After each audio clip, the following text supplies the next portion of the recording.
Barnsley plan to create a shortlist for their vacant manager's job this weekend and hope to make an appointment before the game against Burton on February 20.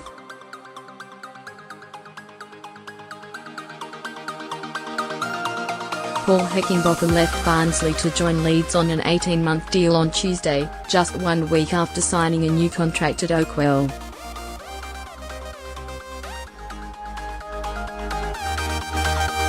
His backroom team of Jamie Clapham, first-team coach, Nathan Winder, head of sports science, and Alex Bailey, first-team performance analyst, have all joined him at Elland Road.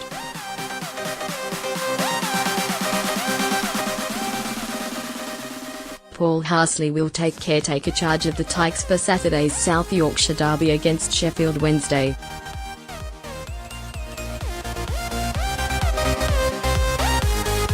Barnsley then have a free weekend as they are out of the FA Cup, leaving them a window to announce their new boss before they face Burton.